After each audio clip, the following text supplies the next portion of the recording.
fait, comme vous l'avez dit, notre coopération a une longue histoire.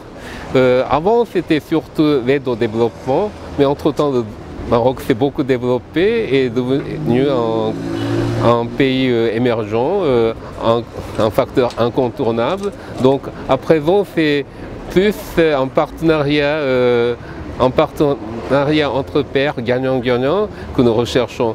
Cela étant, dans notre politique de coopération avec le Maroc, il y a 3 axes prioritaires.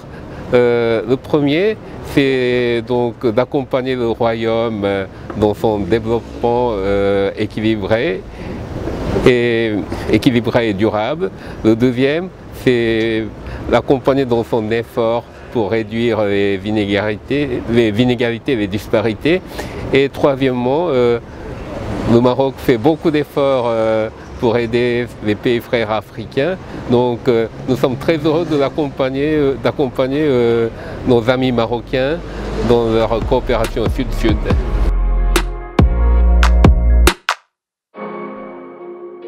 Nous sommes 2 monarchies qui partageons la même valeur. Nos relations ont toujours été excellentes. Nos souverains ont à peu près le même âge et donc nous partageons les mêmes valeurs de démocratie et donc sur beaucoup de dossiers, nous nous concertons et nous travaillons ensemble. Et d'ailleurs, nos félicitations pour tout ce que le Maroc fait pour la paix dans le Moyen-Orient, surtout pour la Palestine.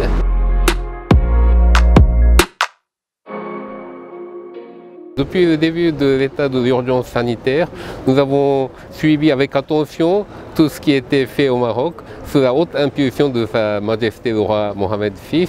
Et je puis dire que vous avez fait quelque chose d'exemplaire sous la haute impulsion du souverain.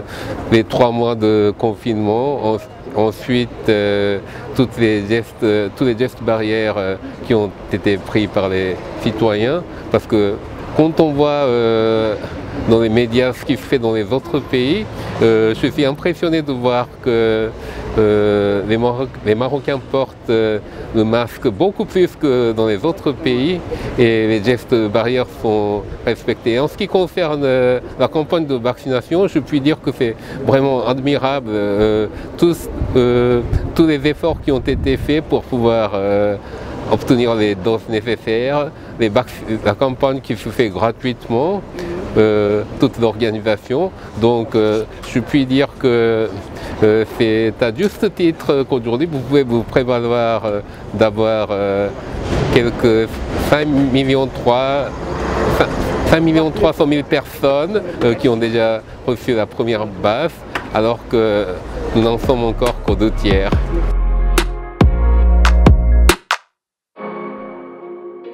Accompagner le royaume dans ses efforts de développement équitable et équilibré et durable, et aussi pour la réduction des disparités sociales, constituent 2 des 3 axes prioritaires de notre coopération. Donc nous effectuons beaucoup de programmes, non seulement des programmes bilatéraux qui ont beaucoup été faits jusqu'ici, mais aussi des actions en partenariat avec des organisations internationales de la société civile. Par exemple, nous avons lancé un programme, nous sommes partie prenante à un programme effectué par la Rabita Mohammedia des Oulémas pour combattre la radicalisation en ligne. Ensuite, nous faisons également beaucoup de choses avec l'association marocaine de planification familiale afin de pouvoir améliorer la vie familiale de certaines catégories, etc.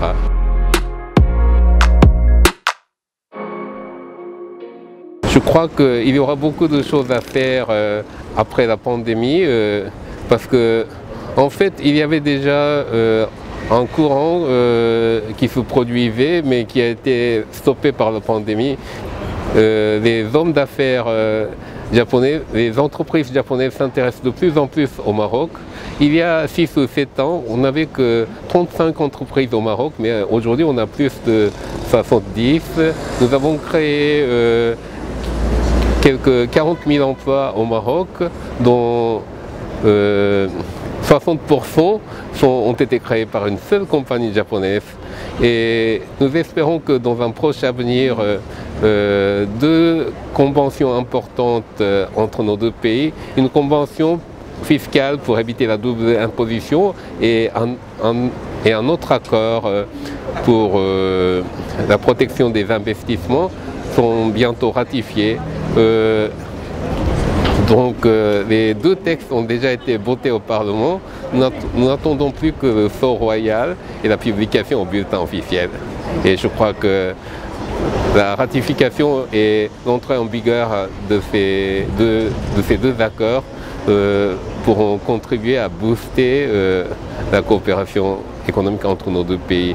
Et je sais que le Maroc essaie beaucoup de faire dans toutes les relocalisations qui sont en train de se faire dans le monde. Donc s'il y a de nouveaux écosystèmes qui s'érigent au Maroc, les entreprises japonaises seront toujours heureuses d'y prendre part.